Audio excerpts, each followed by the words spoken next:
structure and capacity to rule the way Kibaki did. Madam Speaker, we shall be on the streets tomorrow in pursuit of our economic, political, and social rights that are in the Constitution. And Madam Speaker, those rights are not granted by the Constitution. They are not granted by the state. The state and the Constitution are mere custodians of those rights on behalf of the people of Kenya. And so, when you see people out there with sufurias on their heads, and Madam Speaker, I've also not seen people walking around with wheelbarrows as a transformational economic model. So just allow us to walk with sufurias the way you also bamboozled the nation with wheelbarrows. And today, that wheelbarrow, Madam Speaker, is not moving because instead of greasing the wheelbarrow, they have poured sand on the wheels of that wheelbarrow. They have poured sand by making sure that petroleum is inaccessible, Madam Speaker. Just this week, a parent called me and told me that the school has imposed an additional 10,000 fee on all parents. Why? Because the cost of basic food and commodities has gone up, and school principals have to make sure that their children eat. I know the children that are sitting in the Speaker's gallery today, the parents and the teachers whose children are here in the Senate. Understand me when I say that even schools are unable to make ends meet. Madam Speaker, law and order is a responsibility of the police to maintain.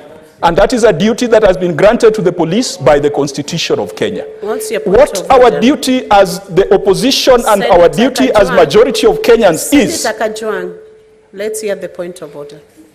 Speaker, I rise under Standing Order number 98 and 105 on statement of fact.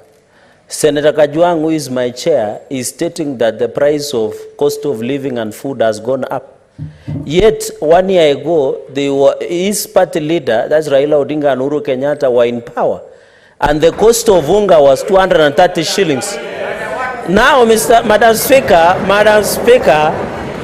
the price of unga has come down to 170 shillings.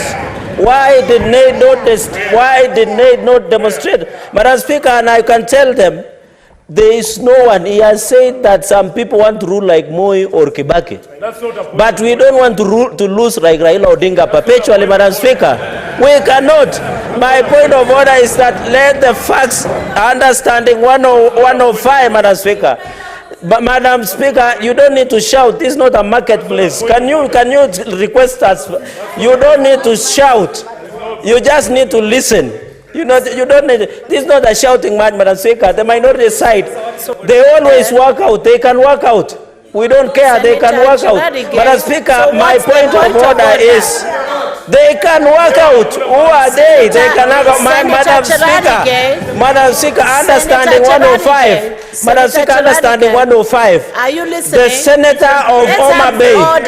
I'm talking, Senator Cherargei.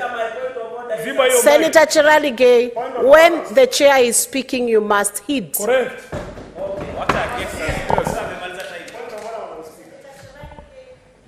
Point of order. Madam Speaker, you need also to be protected because they are shouting, you can't hear. Madam Speaker, understanding 105 on responsible statement of fact. The Senator of Mutembei, my very good friend, Madam Speaker, has alleged that the cost of living is high now. Yet 8 months, 9 months, when his party leader and Uhuru Kenyatta were in power, the cost of living was even very high. Is it in order, Madam Speaker, when we had the price of unga was 230 shillings. Now the price of unga is 170 shillings, Madam Speaker. In fact, resume your seat because that point was already spoken. Resume your seat. Senator Kajwang.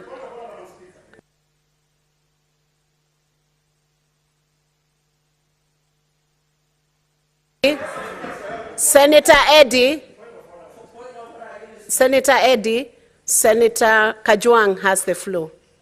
Madam Speaker, allow me to, in response, educate Senator Cherargei on something called fiscal policy. I have given you direction, Senator Eddie. There are two critical elements when you are considering fiscal policy. One is the rate of inflation, 2 is interest rates, and 3 is forex rates. Madam Speaker, all these numbers have gone up. And Madam Speaker, I think Senator Cherargei should perhaps educate... Senator Kajwang, do you want to be informed by Senator Eddie? Yes, I'd like to be informed. Resume your seat. Donate your time to Senator Eddie. Madam